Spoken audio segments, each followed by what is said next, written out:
So you think it's ready? I gotta put some power in it too while I'm standing here. There's a lot of questions on there. You got a lot of answers too. A lot of questions. We'll get through it quick. There. Okay. So what day is today? Today's December the 23rd. What year? 2008. You almost said 19 something. 2008. I always said I'd never live to see 2000, and I've seen it now 8 years. Mm-hmm. You going to live to see the grandbabies? Great-grandbabies? I hope I will. I'm so sorry that Frank's not going to. But I've looked forward to that, and yeah, I'm going to live to see that. I'm going to do that. And what are you going to do for Christmas? I'm going to your house to eat lunch. With who? Today. I don't know what else we'll do. Be with all of y'all. All of y'all. All of y'all. Well, Amy didn't want me to get her picture, but I'm going to get a picture just for a second, and then I'm going to go back to Bubba. There's Amy. She's going to be asking some of the questions today. Okay. Well, y'all go to town. You ready? Okay. Why are you called Bubba? Because when Bill was born, Frank was overseas, and we were living with my mother, and she told Bill to call me Bubba. And from that day forth, nobody's ever called me Mother. I've never been a mother. Okay. Who were your parents? My parents were Beulah Jones and Ransom Williams. They married in about 1917 or somewhere along there, I guess. Where were they from? My daddy was from Casey, Mississippi, and my mother was from Bahia. Where did they meet? I never have known for sure where they met because they went to separate schools. Daddy went to Sladen and boarded at a boarding school for high school, and Mother went to Bahia. I don't know really where they met. I forgot to ask her. What did your parents do for a living? My daddy owned stores, and they was the kind of stores that furnished people. They would come gin cotton and pay them off in the fall, but they had stores. I mean, he had 2 stores, one in Bahia, one in Victoria and one in Casey. What'd your mom do? Oh, Mom didn't do anything but keep house and sew. She later in her life, she took sewing in, and people would pay her to make dresses. They paid her $2 a dress to make a dress. What do you do to a doodlebug hole? You stick a straw down in it, and you say, doodlebug, doodlebug, your house is on fire. And you feel them bite that straw, and then you put it up right quick, and you got a doodlebug in there. Did you do that? Yeah, I always did that. Is a doodlebug like a roly-poly kind of thing? It looks like a little worm. Oh. Like a caterpillar kind of thing. Oh, okay.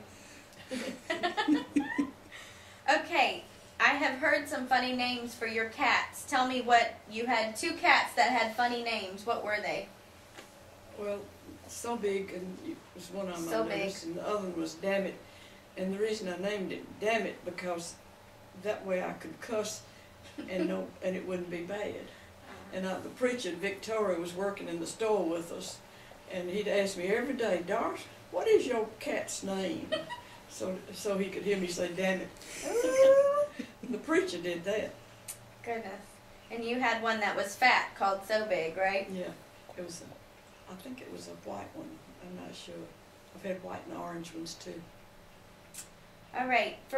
At Christmas time when you were a little girl, what would be something that you would be given? What would be a present that you would get? Well, a doll. I usually asked for a doll, and there was such a thing called a Bilo doll. It was a real fine china doll, and I got one Christmas, and the house was so cold we were all standing on the hearth to keep warm, and I dropped the Bilo doll on the hearth, and I never got another one. That was Christmas morning. But couldn't get another one because it cost too much.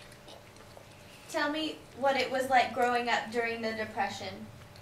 Oh goodness, we were bad off. We didn't have anything. We lived off of homemade biscuits and homemade gravy made with flour and water. And of course Daddy had the store, so we could get a few items out of the store to eat, and we had a garden. But other than that, we didn't have anything we kept thinking we were going to starve. Daddy kept telling me that too. Oh no. But it was bad. Okay, tell me, I know you don't remember that much, but tell me about Khaki playing with the pistol. Well, she just picked it up one time and not thinking it was a toy pistol and pointed it at me, I think, and luckily she didn't pull the trigger. Who is Khaki? Khaki was my only sister. She was 21 months older than I was, so we were real close. Tell me about Khaki's heart condition.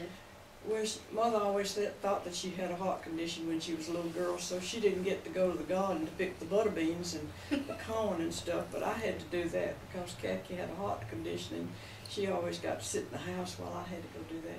But does she have a heart condition? But later on, when she was expecting Helen, they examined her real well, and she had never had a heart condition. How'd that make you feel? Well, that was all right. I didn't mind. You'd done all those chores all those years, huh? I had to do the ironing too. Mother wouldn't let her iron. And the churning. We churned with the churn that we turned, you know. When did you get electricity? Well, we got electricity just before I moved to Bahia, and I was about 14 years old then when we got electricity. What would you use instead? We had an ice box that was just a big old box that you put ice in, and then we had lamps that was with coal oil, but we had an Aladdin lamp that was a lot brighter, and that's what we studied by. It had a wick that set up in it, and so that was we had one Aladdin lamp, and we had to take turns using it to study by. Why did the china cabinet smell like coal oil? Oh, this is the china cabinet in here that smells like coal oil, and we had it stored up downtown over a little antique shop, and we had it stored in the bottom, and Dr. Sinner had an office up over us, and his heater leaked coal oil, and it ran down and got on my china cabinet. So the china cabinet was stored there waiting for our house to be finished building. Tell me about your Bolivar trip with your daddy to see the asylum. Well, we'd take rides every Sunday for going somewhere, and Bolivar was one of his favorite places to go. And we'd take our lunch and eat out on the grounds. And I remember... What was Bolivar? Oh, Bolivar was the place where crazy people lived. What do you call it anyway? Insane asylum? Insane asylum, that's what it was. And so Connie went with us, my little girlfriend from across the street, and that's a picture of over yonder with she and me together. And I remember one day we looked up and we were walking around, and this old lady was leaning out the window, and she said, "Kill 'em, boys, kill 'em." And I ran. So, why did your dad take you to places like that? I don't know. We went to Memorial Park too and toured it a lot of times too. I don't know why Daddy did that. Mother always told him it was wrong to go to places like that, but he'd always end up taking us somewhere crazy. Okay, tell me about playing under the house in Casey and sleeping on the porch to stay cool. Okay, we played under the house because it was dirt under there, and it was all open all around, so you could go up under it. And we'd build roads under there and take little pieces of wood and play like it was cars. And we didn't have any toys, but we had make-believe toys that we made out of bricks and whatever we could find. And we played under the house because it was cool under there. And about you slept on the porch to stay cool as well? Yeah, we put a pallet out on the back porch. It was a screened-in porch that we slept on there, but we put a pallet on the back porch and sleep there at night. How did the water work? Did you have running water? Or? We had an engine and a tank, and we had the tank stood up way above the engine house, and it pumped the water up to the tank, and then it would come down into our house. And we did have running water, and we had a bathroom. We were about the only people in Casey though that had that, because nobody else had a tank and an engine to pump water out of the ground. Was the water always cold? Yeah. We had a hot water heater of some kind, I think. I don't remember what it was. All right, it was in the kitchen. Yeah, it was in the kitchen behind the stove. And that's what warmed the water? Mm-hmm. Oh, that's nice. Tell me where you went to school. Well, I went to school at Bahia the first 4 years of my life, and the reason we went to school in Bahia, they didn't have a public school at Casey, and we didn't have any way to get to Collierville, so I had to come to Bahia and live with my grandparents, who lived across from the school. And I started in the 2nd grade because Kat had been to Collierville the year before in the 1st grade. She had ridden with a neighbor, and I learned everything that she learned in the 1st grade with her. So when we came to Bahia, Mother told the teacher she had to start me in the 2nd grade. And the teacher said, I've never done that, I'm not going to do that. And Mother said, well, just try. She knows all the 1st grade stuff already. So they tried me in the 2nd grade, and I made it. So I never went to the 1st grade. And I always wished I had, because the 1st grade students got to sit at a table in the back of the room and color and have a good time. But I had to sit up front and learn. Well, who else skipped a grade in school? Rod skipped a grade, and he skipped the 2nd grade, because he sat with the teacher in the 1st grade and learned all the 2nd grade work. So when he came to the 2nd grade, the 1st grade teacher went to the 3rd grade teacher and told him that she was going to send Rod to the 3rd grade, and it was Myra Moore, and Myra said, I'm not going to have him because he hadn't had 2nd grade work. And so we said, yes you are, you're going to try him. So she did take him, and he made it. He made it through there. Did you go to school in Collierville for a little while? Yeah. After we left Bahia, Mother got Jack Williams to take us to school. He was working in Collierville, and he would take us to school every morning, and then Mother would come after us in the afternoon, and we had to pay tuition because it was out of state, and we had to pay $5 a month tuition. Was that a lot? A lot of money. I wanted to take music in Collierville, but we didn't have the money to take it. It was $2 or $3 a month to take music, and I didn't have enough money for that. Tell me, when you were living in Bahia to go to school, why were you put to bed early, and who would put you to bed early? Oh, Mama and Papa Jones went to bed real early, just as soon as dark came, and so they thought we ought to go to bed too, so they would put us to bed. We lived with Mama and Papa Jones. They were a real old couple. I thought very, very old at that time. Papa Jones was older than Mama Jones, and Mama Jones wore long old dresses, and she was so old. Had her hair done up in a bun. So they put us to bed early. What kind of car did your family have when you were growing up? Well, I guess we started out in a Model T Ford, but then we got a little bit better than that, and we had a Pontiac when we moved to Bahia, I think, and that's what I learned to drive on, a Pontiac. Tell me about ordering a tamale when you went to visit someone at the Methodist Hospital. Oh, I thought it was a hot dog, and it was turned out to be a tamale, and I never had eaten a tamale before, so I was shocked to death that I got a tamale. I played like I knew what it was and went on and ate it. So do you like tamales now? No. I don't. Can you swim? No, I can't swim. Why? Well, Mother never would let me get in the water. Everybody went to Coldwater Creek swimming, and Mother wouldn't let us get in there, and because it was dirty, and she was afraid we'd drown, so I never learned to swim. You went to Maywood, though. Yeah, and I tried to sit on the sand on the beach, but the boys would make me come on in, and they'd try to make me swim, and I was scared to death, so I didn't do much swimming. I mean, I didn't even try. Never learned. Don't know how yet. Tell me about how you would play basketball on 1/3 of the court. Yeah, and that day the court was divided into three. The guards were on one end, the center was on the second, where they jumped for the ball, and then the forwards were on the other part, and I was a forward. And I was pretty good sometimes. I made goals. One time we were tied for a ball game, and I had to shoot the extra point for it. And I made it, and I looked around, and the other two forwards were down on their knees praying for me. So I guess that's the reason I made it. Did y'all win the game we won then? the ball game. It was against Horn Lake. It was in a tournament. So when you would go in school buses to the ball games? Oh yeah, we drove in big old buses to the ball game. And when we'd go to Horn Lake, thing that was on the road between here and Horn Lake was that restaurant on the corner of Horn Lake and. That's it? No South Haven? No South Haven. Mhm. Who was your first date?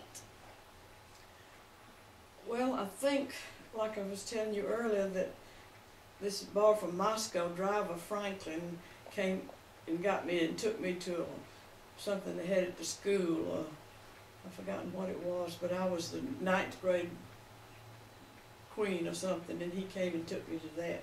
And then he brought me back home, and Mother was so mad because she thought I was a little bit late getting home, and I don't think he ever came back. What time were you supposed to be home? I don't know, I don't remember, but I was a little late getting there. And you were in trouble? Yeah. Who was your first kiss? Well, I guess it was Frank on Petty Jean Mountain. That was when we started going together, and I was 14 years old then. Tell me about where is Petty Jean Mountain and why would you go there? Petty Jean Mountain's in Marlton, Arkansas, and every year the 4-H Club took a busload of 4-H Club members to Petty Jean for a week's camp out. And we took our food with us. They'd tell us what to bring, and we had to bring a whole box full of food. And we stayed in little, big old buildings, all with cots in it. Everybody stayed in one room. The boys stayed in one building. We stayed in another. I'm They'd sure. slip around there to see us, though. Oh. Would Papa Frank slip around to see you then? Yeah, I think so. Okay. Tell me about Curdy's car. Curdy always had a fancy car of some kind, and I noticed you were talking about the sound of it, but I can't remember that. But he always had a beautiful car. So he loved cars, kind of like Ben. I remember y'all talking about that you could hear him driving around town when he Yeah. was coming to look for khaki. Yeah, especially if she had a date with Mabel Mims' brother. What was his name? Anyway, she dated 2 boys, Curtis and this other boy, and if he would see his car there, he would go right around town and make it sound real loud, trying to run him off. Kit Bowen was his name, Kit Hansel Bowen. And he lived in the house right there where we built that second house. That's where they lived, Kit Bowen. His mother was a music teacher at Bahia. Tell me about Clay Harrington's ear. Oh, me. Well, I dated Clay Harrington some, and he was the only one that I went with that had any money. And we'd go to the fair, and he would ride the Ferris wheel 10 times straight because he had enough money. It cost 10 cents a ride. Oh, goodness. But when I'd go with Dave Burrow, he didn't have any money, but Clay always had a lot of money. And I liked Clay a lot, and he wanted me to marry him because his family, 3 sisters had married 3 brothers, and he thought that'd be a good idea. But he had a bad ear that smelled so bad I couldn't keep going with him. Where was the fair that you're talking about? Oh, where it is now, in Okay. Memphis. Fairgrounds in And Clay always had a car and a lot of money. He'd take me places, to picture shows too, but the other boys didn't have any money. Where were the picture shows? Where were the movies? They were on Main Street, like Lowe's, Malco, and they were up on Main Street. We'd go up Main. You had to go all the way to town to get to anything then. There wasn't anything out this way. She told me there was no South Haven. Well, tell me about when you started driving. How did you get your driver's license? Well, I was just riding around Bahia and ran into saw the policeman, what do you call him? Highway. Highway patrolman, and I stopped him and asked him if he'd give me a driver's license. And he wrote me up one, and it cost $0.25. And I've never taken the test till this day. And how did you do on your test, Amy? I think I failed 4 or 5 times. Didn't I? At least 4 times I Holly failed. Springs several times. But I didn't have a test. How old were you? Do you remember? I guess I was 14 or 15. All right. It was right after we moved to Bahia. Tell me about your first trip to the dentist. Oh, I didn't go to the dentist when I was a little girl, and I didn't go till I was about 14 or 15 years old, and I went to Dr. Paul in Collierville, and I had 14 cavities. Oh no. And he did them all. And later on through the years, when I'd go to the dentist would say, "You sure do have nice looking cavities." And I still have all of those that he put in there. So he was a good dentist. He did a good job. His wife still lives in Collierville. She's over 100 years old, but she's still there. Miss Paul. Okay, I want to ask you, were you valedictorian? No, I wasn't valedictorian. My dear little friend, Claire Burks, who never did anything but study. She never had a date, she never played ball, she didn't do anything but study all the time. And she beat me. She made 96, I believe, for her 4 years, and I made 95.5, something like that. Oh no. It was a half a point's difference, so I got salutatorian. I never have forgiven her for it. Where is she now? She's down in Bay Springs, Mississippi. I've heard from her this Christmas, and she and her husband are still active. But she finally found a husband during the war. She found somebody that was working at a place at the factory, but that was the only date I know of ever having. Okay. You went to Ole Miss for a year, didn't you? Yeah. Well, tell me about being a Delta Gamma. Why did you decide to be a Delta Gamma? Well, because my sister was a Delta Gamma, Kaki was a Delta Gamma, and I was not rushed by anybody else. I was a little sister, and they just automatically took me. Tell me about Ole Miss football players. Oh, well, they always sat out in front of the Student Union building on the steps every day, and everybody that came by, they'd holler at, and they'd say, "Here comes Bahia. Here comes Bahia." When they'd see me, they'd call me Bahia. And they were always sitting down on the Union steps as we'd go in to get a Coke or something, you know. Or get our mail. We had to go to the Union building to get our mail. Did you have classes with any of them? Yeah, I had a history class with some of them, and they didn't stay in the class very well. They went out the window. We were on the first floor of the building, and they climb in and out of the window. Oh, You no. wouldn't stay all during the class. Oh, now they made the grade. They probably didn't. Tell me about taking an astronomy class. Oh, I took astronomy so that I could get out at night and see the boys. And we looked at the stars from that building's still down there across from. And they still do the astronomy class in that building. Do they? They do. Well, that's the reason I took it, because we get to go with the boys and look at the stars. Where's Papa Frank? Well, he was at that time, let's see where he was. He was working, I guess, because he'd already been to Ole Miss and had gone to work. He was working at a munitions plant. And he went several places, but he ended up in Alabama. When you would go to Ole Miss, how would you get back and forth from school I and would home? go to Holly Springs and get on a train usually and ride the train to Oxford. Oh my goodness. Or else Mother and Daddy would take us, so I rode the train most of the time. Where did you live on campus? I lived in the freshman dormitory. I can't think of the name of it right now. But It's still there, though. yeah, it's still there. And it was I believe it was supposed to be the sophomore dormitory, but the freshmen that had stayed in the freshman dormitory the year before wanted to stay in there another year, so they put us in the other dormitory instead. But I can't think of the name of it. Deaton or one of those? No, that was the seniors. Oh, What about Brown? no. No. There was 4 of them. There were 3 or 4 of them lined up together. Mm-hmm.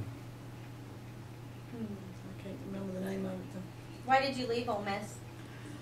Well, I left Ole Miss to work for Daddy the first semester of the second year because he needed me at the store. But how did you decide to leave Ole Miss? Well, I went back to school after that. I went back to Ole Miss in January and was going to finish out. And I got there, and there wasn't anybody there because the war had been declared, and all the boys had been drafted, and all the girls had gone to work in factories. And wasn't anybody hardly there. I think they said there were 200 students left there when I got there. And I called Mother. I spent one night, and I called her and told her to come get me. I was going to take a business course. I wasn't going to stay down there with nobody there. So she came and got me the next day, and I didn't enroll at all for that semester. And I always regretted it. What war had been declared? World War II. It just been declared. So that was January after Pearl Harbor in December. Let's see. Pearl Harbor was 1941. Okay, I graduated in 40, so I was there in 40 and 41, and then worked the fall of 41. So this must have been 42, the beginning of 42 when this happened, when I went quit. What kind of clothes did you wear when you went to Ole Miss? Oh, we always had skirts and sweaters. Skirts. Yeah, we didn't wear pants at all. You just didn't wear pants. I had blue velvet skirt that Mother had made me, and then we had these sweaters that came down long over your waist. That's about what we wore. Skirts and sweaters. Mama made you clothes to go to school? Yeah. She made all my clothes. She, of course, didn't make the sweaters, but she made the skirts and things like that. Let's see. Where and when did you learn to smoke? I learned to smoke at Ole Miss. The girl next door to me from Belmont, Mississippi, called me in there one day and told me she was going to teach me to smoke. And she did. And so then Mother would send me $2 a week for my money at Ole Miss. So I'd take that $2 and run down to the grill and get me a package of cigarettes. And they cost 25 cents, I believe. And I'd run and get me a package of cigarettes after I learned to smoke. So you don't smoke now. How did you quit? Well, I was working at Jim Incorporated, and I was smoking a pack a day. And we were sitting in there one day at break, and the cancer scare had just happened, and I was sitting there smoking, and this man from out in the factory walked in, and we were telling him about the scare, and he said, well, I'll guarantee one thing, you'll never quit smoking. I said, well, wait a minute, you're not going to tell me that. I'll quit right now. So I did. I never have smoked another, but I sure have wanted one. They smell so good. She told me once that she likes to smell them whenever I walk out of stores with her and somebody's smoking. She's told me she likes to stand there and smell it. They do smell good. Okay, tell me about your friends growing up, KB and Barbara and Dee. Well, they were just my very closest friends. We just, the four of us were always together, and we did everything together. And of course, when we all got college age, everybody got scattered, and Barbara married right quick. She didn't go to college at all, I don't believe. She married this boy, Corbett Hamilton, who was sent overseas and was in prison, was a prisoner of war for several years. But anyway, she married, and then Dee went to Belhaven and married Bill Larry and didn't finish college. And KB married Claude Locke, and none of us ever finished college, but we all were close friends. And they're all gone but me. Yes, ma'am. Tell me about going to business school and learning to type. Oh, okay. I had typing in high school. Ms. Going had taught me now. Anyway, I had typing in high school. Miss Going taught you No, type? I guess that was... Me too. I don't believe it was Miss Going taught you all. It was somebody else that taught us. Anyway, I learned to type in high school in the cloakroom. They were just, I know who it was. It was a lady from across the street. She wasn't a real teacher. She just came and taught 4 students typing. And she gave it to us in the cloakroom at the school. And it wasn't really, we had to pay her to take it. But anyway, then when I went to Ole Miss, I took typing. And they taught me a different way. And then when I went to business school, they put cover over the typewriter keys, so you couldn't see anything. You had to learn to type with the keys covered. So I really learned to type then. But all of them taught in different ways. Did you ever take any foreign languages? Yeah, I took French and failed it at Ole Miss. The old teacher that was there, didn't speak anything but French, and he'd come in talking to us in French, and I didn't know what he was talking about, so I failed it. I took it in high school, and I made an A on it, but the teacher in high school she just give anybody an A that wanted an A. Where did you work in Memphis?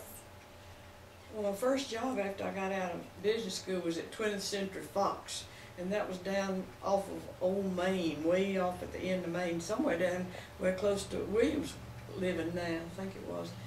And I didn't work there long because in the meantime I took the civil service exam and went to work at the Army Depot, and I was making $80 a month working at 20th Century Fox, and I made $120 at the Army Depot.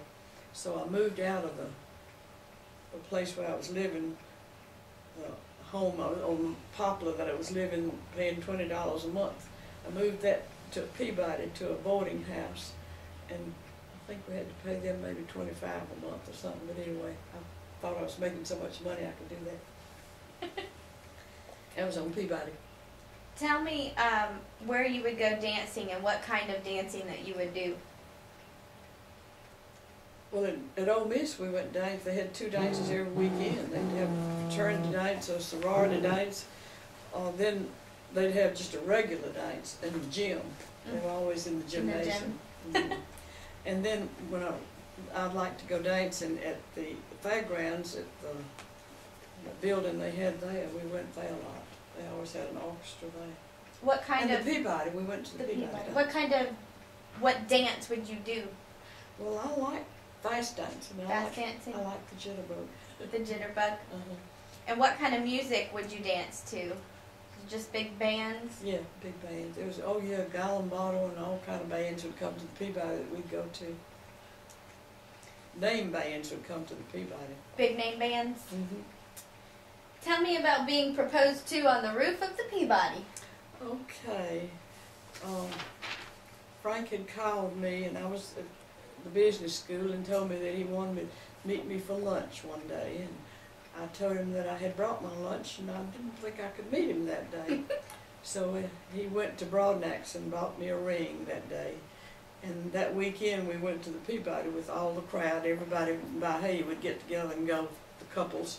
And we were all on the Peabody roof sitting at a table, a round table, and all of a sudden he took hold of my hand under the table and put a ring on it. And I was so shocked because I didn't know he even had a ring.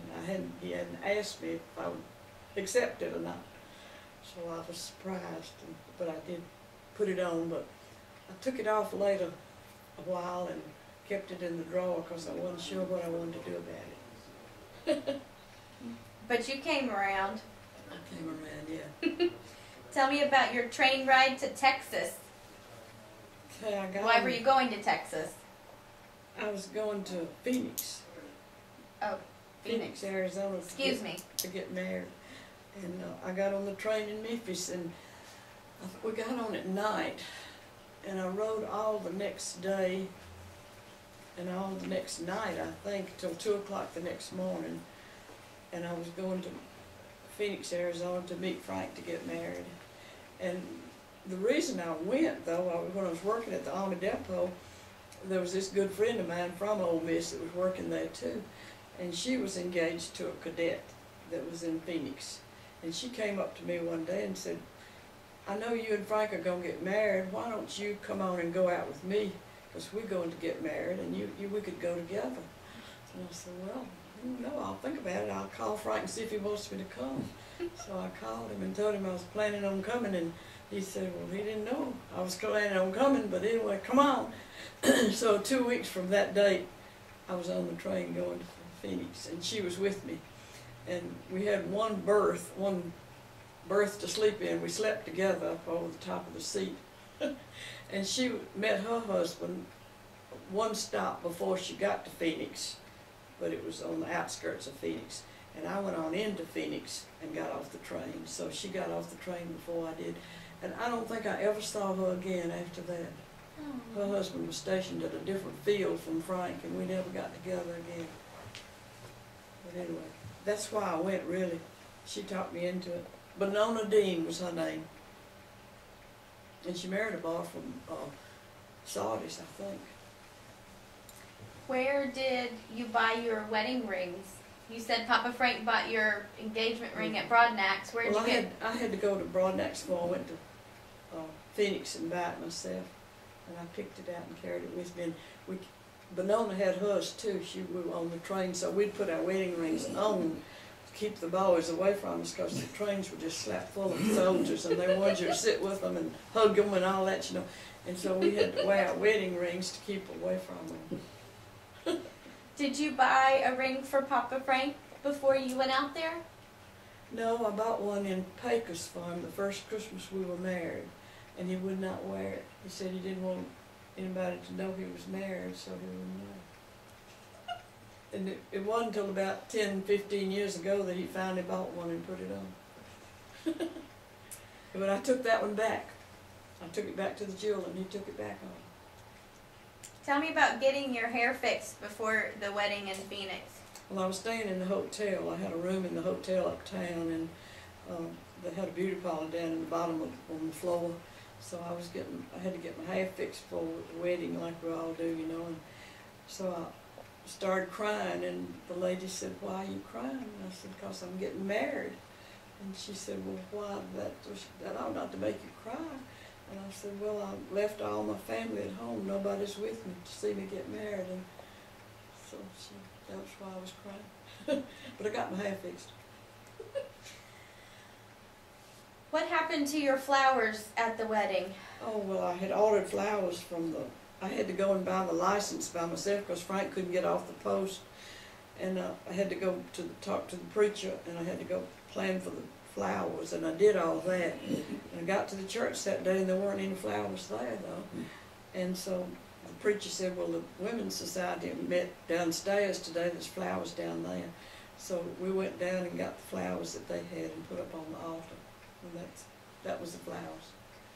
Did you get married on the day you planned to? No, I had the announcements printed for May the 2nd. And Frank couldn't get off the post on May the 2nd, so we had to marry on May the 4th. He got one day off. What year? 1943. She had to think about it for a second. Yeah, I had to think what year I got married. Who was there at your wedding? Well, the couple from Birmingham that the girl was kind of looking after me, because she had a car and she lived in town, and she was the one that came to get me at the hotel the day after I got there and carried me out to see Frank. And she and her husband, they stood up with us. And by the way, I talked to her the other day.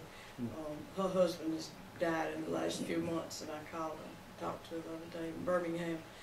But anyway, and then the landlady where I lived, I was living they gave us a room in a house there in Phoenix. And she came, and about 3 or 4 cadets that were friends of Frank. And that was all that was there. The organist that played the organ, and the preacher. And I think the preacher's wife was there too. And we went back in 1960. We saw a memorial in this church to the preacher that had had our wedding. Mr. Meredith was his name, Preacher Meredith. Y'all went back to Phoenix later too, didn't you? We what? Went back to Phoenix. Yeah, for our 60th anniversary. Did you find the house? Yeah, we found the house where we lived, and we went in the house where we lived. Saw the room where we stayed. We just had one room and a bath. And we had to come in the back door of it, because she didn't want us coming in the front door. We came in the back door. Anything else happened on that trip? We had a wreck. We ran into a car. Oh no. We rented a car. Rented a car, is that what we did? Somebody stopped in front. Somebody stopped in front of us and fit in the whole front of the car. But they gave us another one. They were real nice about it. Papa Frank told me that while she was having surgery. Oh no. She made him promise not to tell. Oh, so he waited till she was under. She was under. I guess he thought I was going to die so he could tell you. Yeah, we weren't going to tell Ben about that. Tore up a rental car. Yeah. Oh my goodness. We could drive it back. We drove it, but it was It terrible. was drivable. Yeah. Did you ever go flying with Papa Frank? Yeah, he took me up one time when he was an instructor in Pecos, and it was a little old two-seated plane, you know, and made me sick. I got sick from it, so I never went back. Never went back. Mm. Tell me about the boarding house that you stayed in Pecos. Oh, when we got there, we didn't have anywhere to stay, and we finally went from door to door trying to find a place to stay. And we went to this old house, and this old woman met us at the door with no clothes hardly on. She was terrible looking, Miss Saris. And she said, "Yeah, I'll give you a room off of the kitchen." So it was a porch, a glassed-in porch, and it was off of the kitchen. And she put a bed up in there for us, and that's where we lived. And the other people that were there had rooms, 2 of them upstairs and 1 downstairs, and they were the 3 other couples that we kept in touch with all those years. And we lived there several months, all of us together. And people coming in and out of the kitchen all the time. I don't know how we even slept. But anyway, and she made so much noise in the kitchen too, because he had a restaurant uptown, and she was always in the kitchen. But then eventually we all 4 got other places to live in Pecos, and we lived with this old woman named Ms. Morrison, and she gave us a couple of rooms in her house. And she's the one that taught me to cook and taught me to wash, and she'd roll a washing machine out in the hall and wash with me. You had to roll it around, you know. And she taught me how to do things. I didn't know how to cook because we'd always had a cook at home. Your mom didn't cook? Mother didn't at that time because we had boarders, and I had a cook that she lived out in the backyard. The cook did. How did you keep in touch with those 4 couples? Well, just. Did you see them? Oh, we met. We met somewhere almost every 2 or 3 years. We went to Montana, and we went to California, and we went to Minnesota, and we would meet at different places, and they would come down here. They came here once or twice, I believe, and we always had a get together with the 4 couples of us. They're all gone now except 3 women, one from Minnesota, and I got a card from Helen the other day in California, and she didn't know about Frank. I sent a card today telling her that. I don't know how to call her, so I thought you might look it up for me though. And then the other one is me, of course, and the 4th girl died, Lorna. She was from Montana. And all the boys are dead. Tell me about Geneva Walking Bill. Well, when Bill was a baby, Frank was overseas, and we lived with good mama and mother and daddy. Is that Bill? That's all right, keep going. We lived with them, and so they spoiled him so bad that he cried all time, unless somebody was holding him or feeding him or rocking him. So Geneva would come once a week to play bingo or bucko or whatever we played. We didn't play bridge. And she was Kat's sister-in-law, Geneva Hoover. And so she'd come spend the night with Kat and me, and she would have us walk all night so we could sleep. And Bill. that would be the only way that he would sleep? Mm-hmm. He was spoiled bad. When Frank came home from the war, he was still doing that. And Frank decided he wasn't going to do that anymore, so he let him cry about 3 or 4 nights straight, and finally he quit crying. That's why he's so bad now. I think that's a good philosophy. Tell me about living with Paul and Lillian Hudson. Okay, we lived upstairs across from the house that we built where Sarah Faye lives, and we had a bedroom and a kitchen and a bath upstairs over there.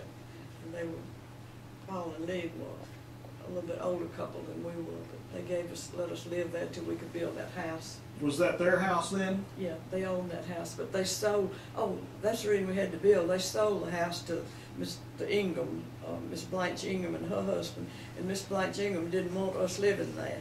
So we had to do something right quick, and that's when we built the house where Sarah Faye's living. It was a vacant lot across the street there. Tell me about Bill watching TV at Mrs. Blanche's, and then... Well, after we built that house and moved across the street, well, Miss Blanche and them had a first TV that was in Byhalia.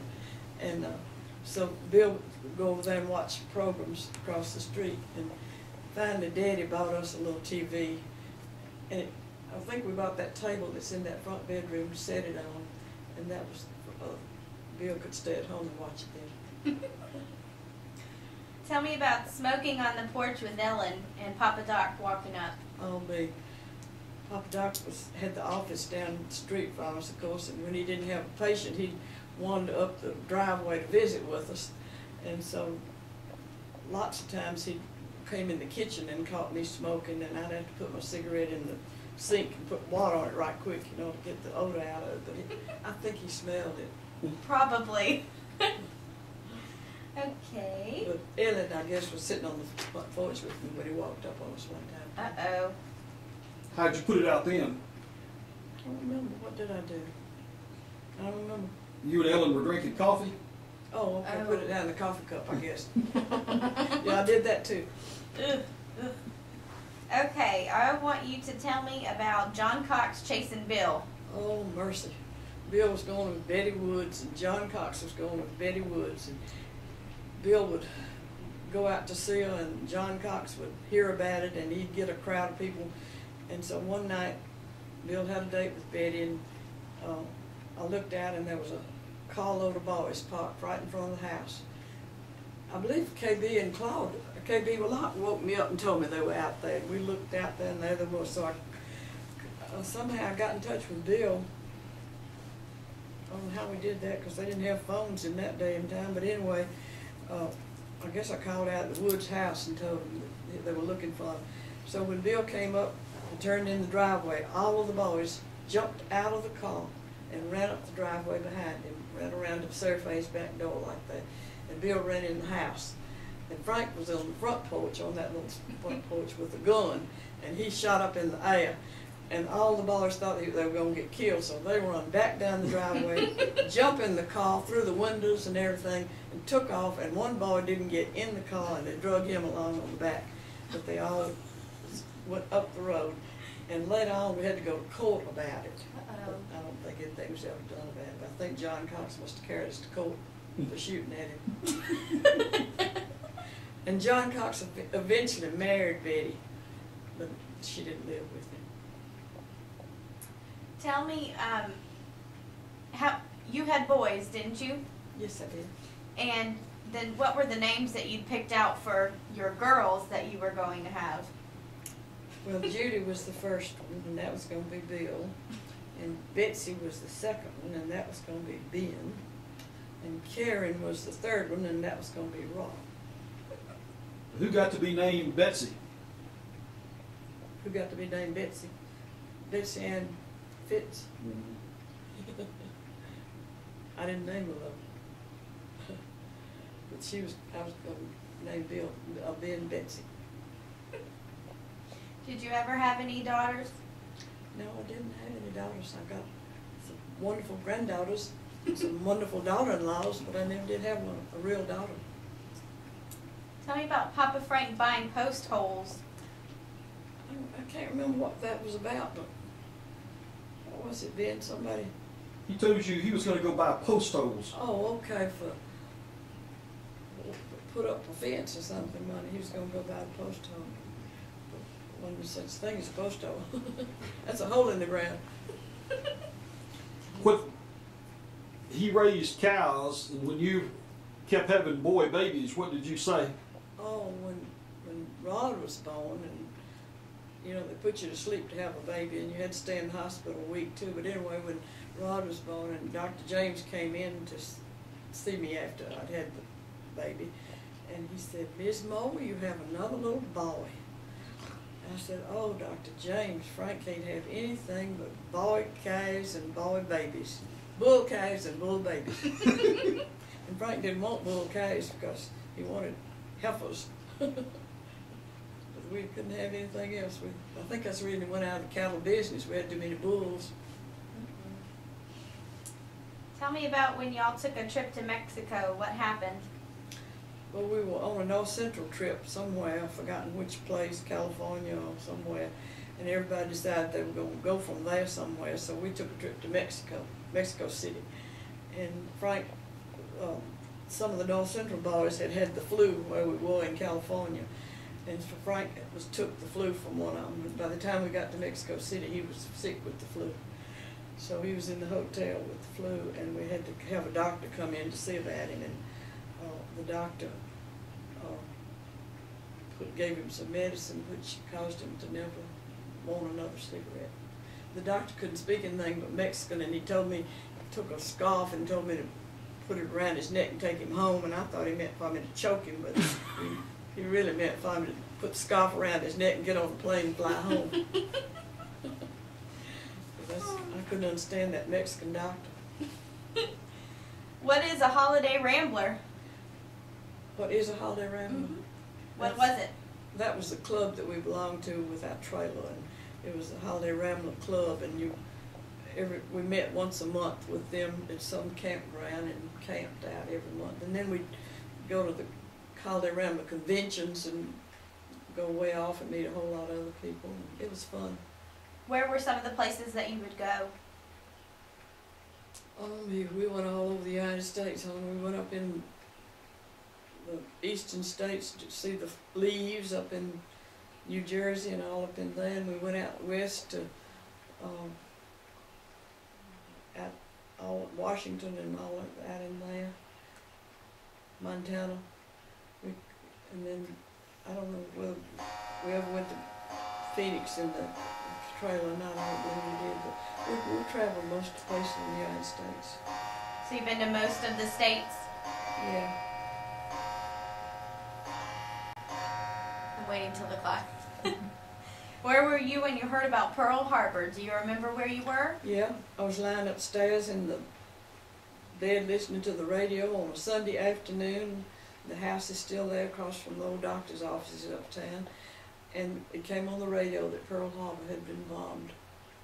And everybody jumped up, and we knew something was about to happen fast. And it did. Where were you when you heard about John F. Kennedy being shot? I was working at Jim Incorporated, and I had gone home to lunch, and I came in, parked in the parking lot at Jim Incorporated, and Ray West was talking on the telephone to somebody, and he told me right quick that the president had been killed. And I went on in, and everybody in Jim Incorporated heard about it. That's where I was. It says you were watching live TV when Oswald was shot. Do you remember that? Mama. Oh, excuse me. Mama was watching live TV when Oswald was shot. I can't remember. Mama had stayed home from church and was watching the news on television. Oh, okay. And she saw it happen live. Oh, no. And there was nobody for her to tell because everybody else was at church. Nobody believed her, I bet, for a minute. Probably didn't. Where were you when Bill got hurt? I was at church. You were at church. I guess maybe we were at Sunday school, because we hadn't gotten into the church service. And what was the old man's name that was a policeman here in town? McHouston. Huh? McHouston. McHouston came in the church and got us out and told us that Dudley was out front waiting on us. And Dudley had come in his car to pick us up, and we thought that he had been killed.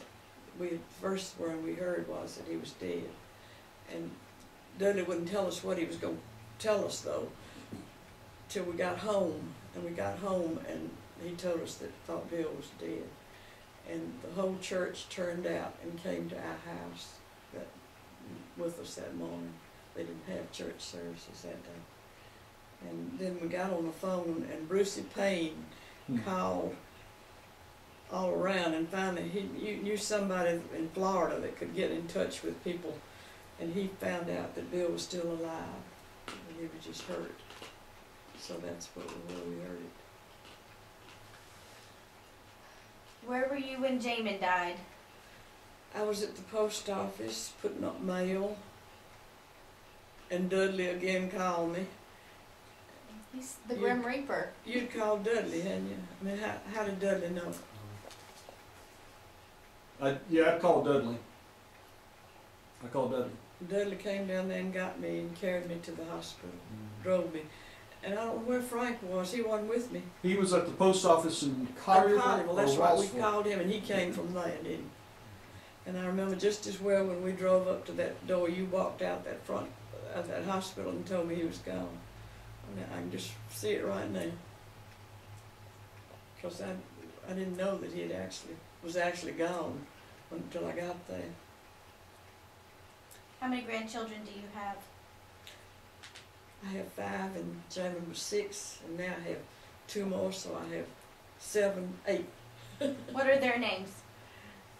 William and Reeves, Amy and Meredith, Shay and Jalen, and John and Chad are the 2 that I've added lately.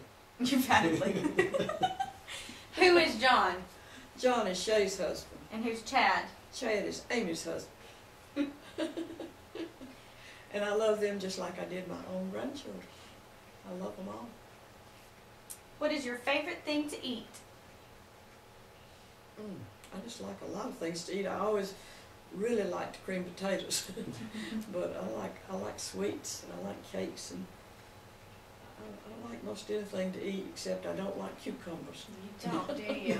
And Meredith does. Do you like pickles? Yeah, I like pickles.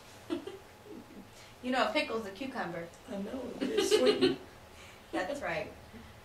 Okay, I got 2 more questions for you. What's the best lesson you have learned in life?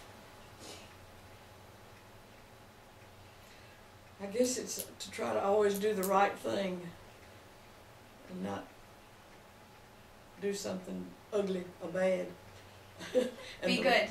Yeah, to be good. And that's sometimes hard to do, but that'll get you places better than being ugly. That's right. What is your best advice to others? Just to live like a Christian and love people and love your family, and just live a good life and don't sin. All right, that's it. Okay. Have any more questions? What did we not ask you about? What did we forget? Yep. Oh, what'd y'all forget? Oh, I don't think y'all forgot anything. Do you have cats? I have 2 Oh. cats. I love my cats. And I miss Frank terribly. In the last 2 or 3 days, I've really missed him. I guess it's just hitting me, Christmas and all. Because he was always sitting right there. And I always wanted to go to church. I was telling Paul McKinney this morning, almost every day Frank dressed up with his shirt and everything on and said, well, what time is church? And I'd say, well, we don't go to church on Monday, or we don't go to church on Saturday. Oh, well, I thought we were having church today.